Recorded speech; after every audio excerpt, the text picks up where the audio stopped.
রহস্যভেদ তো দূরস্থ, বরং এই ট্যাংরা কাণ্ডে আরো ঘনীভূত হচ্ছে রহস্য। পুলিশ সূত্রে যে খবর পাওয়া যাচ্ছে, গাড়ির মেঝেতে রক্তের দাগ পাওয়া গিয়েছে, কারখানা লিজে নেওয়া হয়েছিল এবং সেই ভাড়া মেটাতে তারা পারছিলেন না।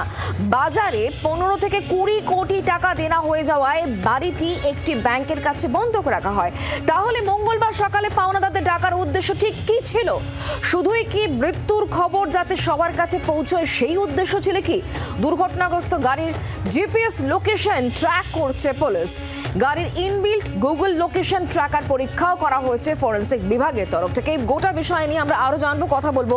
অয়ন ঘোষাল এই মুহূর্তে আমাদের সঙ্গে রয়েছেন, আমাদের প্রতিনিধি সরাসরি। অয়ন, এই যে ঘটনাক্রম, তারপর থেকে দেখা যাচ্ছে পুলিশ যত তদন্ত এগিয়ে নিয়ে যাচ্ছে, রহস্য আরো বেশি জোরালো হচ্ছে, অনেকগুলো মিসিং লিঙ্ক রয়েছে। কি আপডেট তোমার কাছে রয়েছে?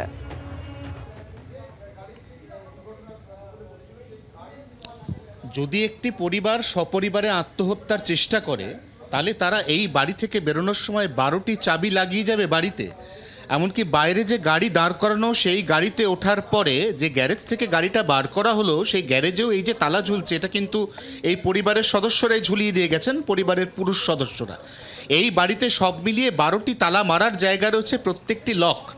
অর্থাৎ যারা আত্মহত্যা করতে গাড়ি নিয়ে রাস্তায় বেরোচ্ছে, তারা এত নিপুণ পরিপাটিভাবে এই বাড়িটাকে সম্পূর্ণ লক করে বেরোচ্ছে। এইটাই তো পুলিশকে সবথেকে বেশি ভাবাচ্ছে, সবথেকে বড় ধোঁয়াশা এই জায়গা।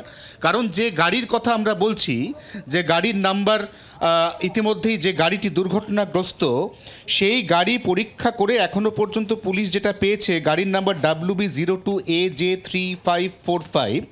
এখানে পুলিশ একটা চাবির গোছা পেয়েছে, যে চাবির গোছায় 12টা চাবি আছে। এবং তার থেকেও যেটা গুরুত্বপূর্ণ বিষয়, সেটা হচ্ছে এই 12টা চাবির পাশাপাশি গাড়ির ঠিক ভেতরে গিয়ার বক্সের পেছনে গাঢ় নীল রঙের একটি শার্টের বোতাম পড়ে আছে, যে বোতামের মধ্যে রক্তের ছাপ মিলেছে। বোতামটা কার জামা থেকে খুললো? ওই ধরনের বোতাম যে রঙের জামার সঙ্গে ম্যাচ করে সাধারণত পরা হয়, এই দুই ভাইয়ের মধ্যে কেউ সেই রঙের জামা সেদিন পরেছিলেন কি? যদি না পরে থাকেন, তাহলে ওই যে বোতাম, সেটা ছিঁড়ে গাড়িতে পড়লো কিভাবে, কোথায় এবং কোন সময়? এটা হচ্ছে তার থেকে গুরুত্বপূর্ণ প্রশ্ন। এবং যেটা এখনো পর্যন্ত গাড়ির যে পরীক্ষা, ফরেনসিক পরীক্ষা, তাতে জানা যাচ্ছে দুর্ঘটনার সময় গাড়ির গতিবেগ 100 কিলোমিটারের কাছাকাছি ছিল, গাড়িতে কোনো যান্ত্রিক ত্রুটি ছিল না।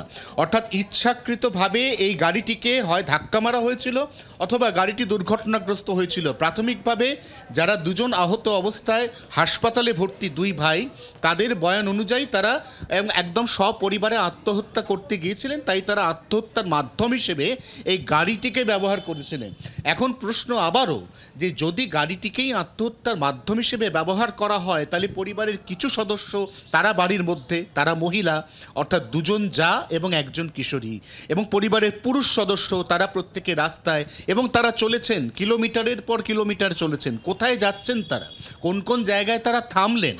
গাড়ির মধ্যে ইনবিল্ট যে গুগল লোকেশন ম্যাপ রয়েছে, এই ম্যাপ খতিয়ে দেখে পুলিশ জানার চেষ্টা করছে যে এত দীর্ঘক্ষণ গাড়িটা নানাভাবে শহর এবং শহরতলির বিভিন্ন প্রান্তে ঘুরলো, এর মধ্যে গাড়িটা থামলো কবার, কোথায় কোথায় থামলো, কতক্ষণের জন্য থামলো, এবং যেখানে যেখানে থামলো সেই প্রবাবল লোকেশনগুলো ঠিক কী কী, সেইগুলো কি আদৌ এই যে ঘটনা এর সঙ্গে জড়িত, নাকি নিছকের সময় কাটানোর উদ্দেশ্যে বা সময় নষ্ট করার উদ্দেশ্যে গাড়িটিকে নিয়ে এতক্ষণ ধরে ঘোরানো হলো?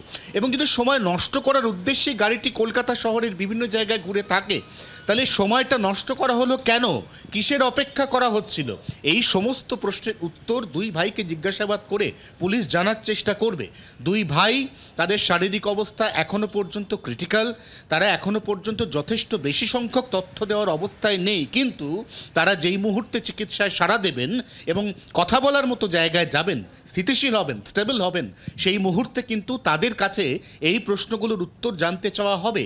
যে পরিবারের বাড়ি মর্টগেজ, যে পরিবারের ব্যাংকে 15 থেকে 20 কোটি টাকার ঋণ, সেই পরিবারের জীবন যাপনের যে বিলাস বাহুল্য, তাতে কিন্তু কোনো খামতি ছিল না। এবং একাধিকবার বিদেশ ভ্রমণের মতো যে সমস্ত প্রমাণ, তাও কিন্তু পাওয়া গেছে। অর্থাৎ সব মিলিয়ে নির্দিষ্ট করে আর্থিক অনটন, নাকি এর নেপথ্যে সম্পূর্ণ অন্য কোনো কারণ দায়ী, এই গোটা বিষয়টা এই মুহূর্তে অনুসন্ধান সাপেক্ষ। সেই তদন্তের কাজ তুমি আমাদের সঙ্গে থাকো। একদিকে যখন দুর্ঘটনাগ্রস্ত গাড়ি, সেই গাড়িতে কিভাবে দুর্ঘটনা ঘটলো এবং এই দুজনের অর্থাৎ প্রসূন দে এবং প্রণয় দে, এদের ঠিক কি প্ল্যান ছিল? এরা যে বয়ান এখনো পর্যন্ত দিয়েছে তার ভিত্তিতে পুলিশ তদন্ত ইতিমধ্যেই শুরু করে দিয়েছে। এই তিনজনের বক্তব্য যখন পুরোপুরি পরিষ্কার হবে হয়তো এই রহস্যের জাল আস্তে আস্তে খুলবে। তবে এবার আপনাদেরকে জানাবো যে তিনজন মারা গিয়েছেন সেখানেও কিন্তু একাধিক প্রশ্ন রয়েছে, কারণ এই প্রশ্ন উঠে আসছে তারা কি খুনই হয়েছেন নাকি তারা আত্মহত্যা করেছেন। যদি খুন হয়ে থাকেন তাহলে কে খুন করলো, এক ভাই নাকি দুই ভাই? উত্তরের খোঁজে এই মুহূর্তে পুলিশ, কারণ ঘটনাস্থলে একটাই ছুরি পাওয়া গিয়েছে। বিষক্রিয়ার কারণে নাবালিকার মৃত্যু হয়েছে, অথচ কন্যা সন্তানের কানের পেছনে জমাট বাঁধা রক্ত, দেহে আঁচড়ানের দাগ, কেন সেই প্রশ্ন কিন্তু উঠছে। ফরেনসিক নমুনা পরীক্ষা করে এইগুলোই এই মুহূর্তে জানার চেষ্টা করছেন পুলিশ আধিকারিকরা। বেশ কয়েকজন পাওনাদারকে মঙ্গলবার আসতে বলা হয়েছিল, কেন তাহলে আসতে বলা হলো? যদি পুরোটাই প্ল্যান মাফিক হয়ে থাকে, ছজনই সিদ্ধান্ত নেন যে তারা আত্মহত্যা করবেন, এরকম একাধিক প্রশ্নই কিন্তু উঠছে। আমরা সেটাই এবার জানার চেষ্টা করব, কথা বলবো। অয়ন এই মুহূর্তে আমাদের সঙ্গেই রয়েছেন, আমাদের প্রতিনিধি সরাসরি। অয়ন, একটু জানার চেষ্টা করব, ময়নাতদন্তের যে প্রাথমিক রিপোর্ট সেই রিপোর্টে এসছে যে খুনই করা হয়েছে। যদি খুনই করা হয়ে থাকে তাহলে নাবালিকাকে শ্বাসরোধ করে যদি খুন করা হয়েছে তাহলে তার দেহে আঁচড়ানোর দাগ কেন হবে, কানের পেছনে জমাট বাঁধা রক্ত কেন হবে? যদি খুন হয়ে থাকে তাহলে কি একজন খুন করেছেন নাকি খুনি দুজন, পরিবারের লোকই যুক্ত নাকি বাইরের কেউ? এরকমই একাধিক প্রশ্ন সামনে আসছে। প্রথম কথা হচ্ছে একই খাবার, এখানে যেটা পায়েস বলে বলা হচ্ছে পুলিশের কাছে, যদি সেই বিষ মেশানো পায়েস সবাই খায় তাহলে নানা জনের দেহে নানা রকম প্রতিক্রিয়া কেন হলো? অনেক ক্ষেত্রে হতে পারে, কারণ যার যার শরীরের প্রতিরোধ ক্ষমতা যতটা সে সেই অনুযায়ী যে কোনো টক্সিন বা বিষ তাতে রিয়্যাক্ট করে। এখন প্রশ্ন যে নাবালিকার ক্ষেত্রে এই প্রশ্নটা এই কারণেই গুরুত্বপূর্ণ যে তার গলায় বাকি দুজন সিনিয়র সদস্য অর্থাৎ দুই যা, তাদের মতো কোনো ধারালো অস্ত্রের দাগ নেই।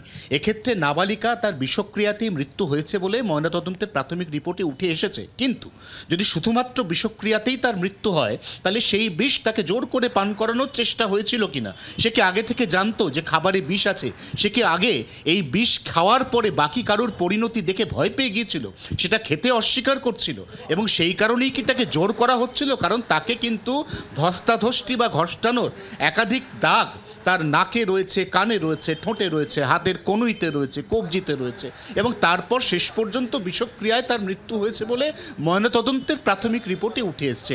এক্ষেত্রে এই প্রশ্নটাও পুলিশকে ভাবাচ্ছে যে কে কখন মারা গেছেন, অর্থাৎ যে তিনজন মহিলা সদস্যকে খুন করা হয়েছে তাদের মৃত্যুর সিকোয়েন্স, এটাও কিন্তু নির্দিষ্ট করে বেশ কিছু এভিডেন্সের ওপর নির্ভর করে পুলিশকে খুঁজে বার করতে হবে এবং যে মুহূর্তে পারম্পর্য অর্থাৎ সিকোয়েন্সটা পরিষ্কার হয়ে যাবে সেই মুহূর্তে কিন্তু তদন্তের কাজ অনেকটা এগোবে এবং তারপর শুধু জানার বাকি থাকবে এই যে মিসিং লিঙ্কগুলোর কথা আমরা সকাল থেকে তোমাদের মাধ্যমে বারবার জানানোর চেষ্টা করছি দর্শকদের। এই মিসিং লিঙ্ক যেগুলো রয়েছে সেগুলোকে এবার পরপর পুলিশ জোড়া লাগানোর চেষ্টা করবে। অত্যন্ত গুরুত্বপূর্ণ হয়ে দাঁড়াবে প্রণয় এবং প্রসূন, তারা পুলিশকে শেষ পর্যন্ত কি জানাচ্ছে, কতটা জানাচ্ছে এবং জানানোর পরেও পুলিশ তদন্ত করে বা পারিপার্শ্বিক সাক্ষ্য প্রমাণ বা এভিডেন্স দেখার পরে এই তদন্তকে কতটা এগিয়ে নিয়ে যেতে পারছে তার উপর নির্ভর করবে এই গোটা যে হত্যাকাণ্ড তার তদন্ত শেষ হওয়া। একদমই অয়ন, ধন্যবাদ।